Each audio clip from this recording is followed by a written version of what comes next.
नमस्कार, बहुत-बहुत स्वागत है आपका आज की क्लास में। आज की क्लास में हम प्रगतिवाद के अंतर्गत केदारनाथ अग्रवाल और त्रिलोचन को देखेंगे। इनकी रचनाओं को देखेंगे और इनके बारे में कुछ विशेष तथ्यों को भी देखेंगे जिनसे परीक्षाओं में प्रश्न पूछे जा सकते हैं। स्वास्थ्य कारणों से आपकी क्लासेज नहीं हो पा रही थी। यह छोटी सी क्लास है, इसको पूरा देखिएगा।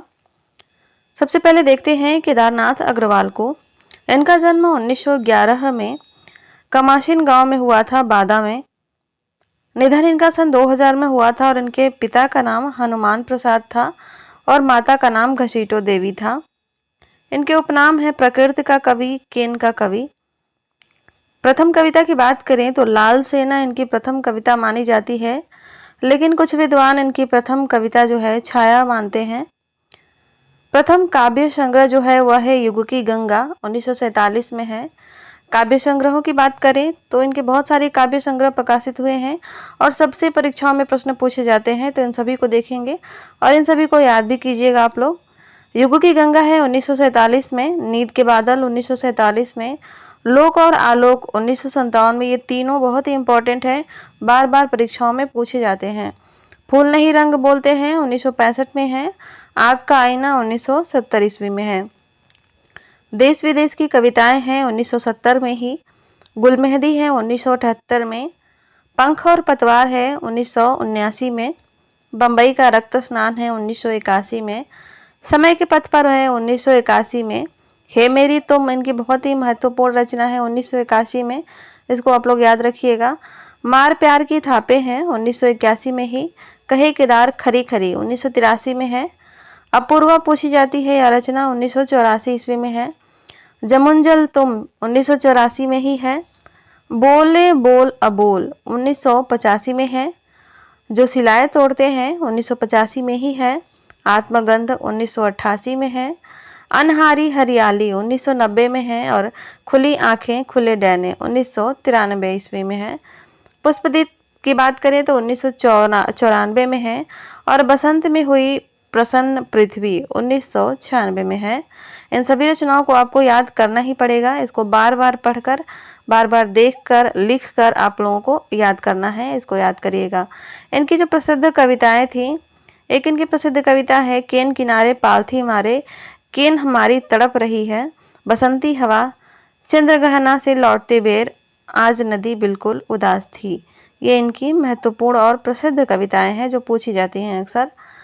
रचनाओं के बारे में कुछ तथ्यों को जानते हैं, जैसे कि हे मेरी तुम तथा जमुंजल तुम, ये दोनों रचनाएं इन्होंने पत्नी को संबोधित करके लिखी हैं। कहे केदार खरी खरी में डॉलर के खतरे से भारतीय राजनेताओं को सावधान किया गया है। डॉलर जो अमेरिकी रुपया है। अपूर्व काव्य संग्रह के लिए 1986 में इन्हें साहित्य अकादमी पुरस्कार प्राप्त हुआ था। युगों की गंगा व आग का आईना काव्य संग्रहों में प्रगतिशीलता के तीव्र स्वर परिलक्षित होते हैं। आत्मगंध काव्य संग्रह में प्राचीन उपलब्धियों के प्रति गौरव का भाव व्यक्त हुआ है। कुछ इनके उपन्यासों को भी देख लेते हैं। इनके उपन्यास है पतिया 1985 में है। बैलबाजी मार ले गए अपूर्ण उपन्यास है, तो पूछा नहीं जाएगा। सन इसका नहीं पूछा जाएगा, बाकी नाम से पूछा जा सकता है कि किसका उपन्यास है। यात्रा वृत्तांत की बात करें तो बस्ती खिले गुलाबों की, बहुत ही इंपॉर्टेंट है, यह इनका यात्रा वृत्तांत है। कुछ चर्चित पंक्तियां इनकी हैं, जैसे कि मारो मारो हंसिया, हिंसा और अहिंसा क्या है, बहुत ही इंपॉर्टेंट पंक्ति है, इसको आप लोग लिख लीजिएगा। आगे देखते हैं। आगे हम लोग देख रहे हैं त्रिलोचन को। इनका मूल नाम था वासुदेव सिंह। इनका जन्म 1917 ईस्वी में चिरानी पट्टी सुल्तानपुर में हुआ था और निधन 2007 में हो गया था। इन्हें अवध का किसान कवि भी कहा जाता है, धरती का कवि भी कहा जाता है।